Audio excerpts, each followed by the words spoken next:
中國針灸醫術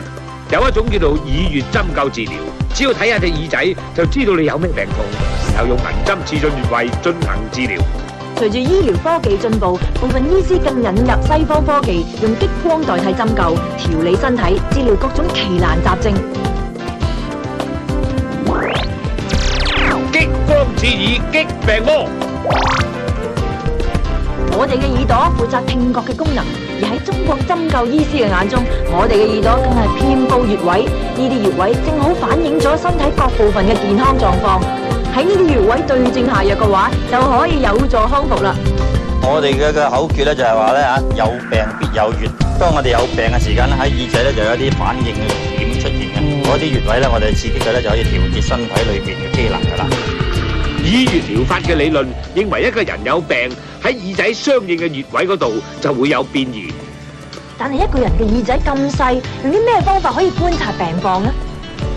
如果有病嘅時間咧，同身體相應部位喺耳仔嘅區域咧，譬如話嗰個人係胃痛嘅，咁佢呢個區咧望落咧就會起咗紅色啊，或者咧起咗啲好似一粒粒咁嘅細嘅果粒啊咁樣，其他都可以睇到啊，譬如甩皮啊、變色啊，譬如呢度有一個區域咧叫做瘤腫特異區。如果某一個人喺呢度啦嚇起咗岩岩巉巉而變咗灰黑色嘅話咧，咁可能呢個人咧身體裏邊就可能有啲壞細胞啦。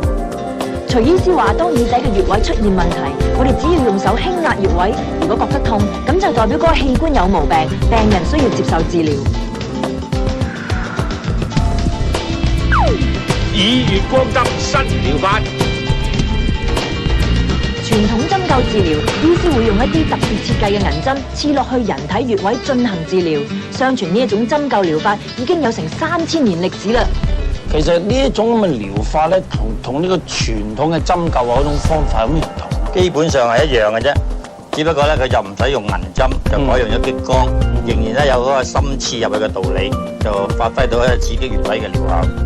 用激光做耳穴治療，醫師會先清潔激光導管，然後將導管最前端嘅位置等喺病人嘅耳仔上穴位，將激光射進體內。用呢一種方法對我哋有冇害呢？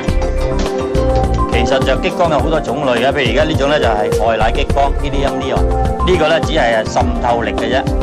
譬如照住呢度咧就入咗去半寸啊嗰啲光。呢啲同激光刀有咩唔同咧？醫師係佢呢啲嗰個輸出量咧只係3.5個 MW， 激光刀咧 CO2 嗰個輸出量咧就係40個 W， 咁差唔多咧係呢樣嘢嘅10000倍嘅功率。所以咧嗰啲就攞嚟做切割，呢啲咧只係攞嚟做咧穿透用嘅啫。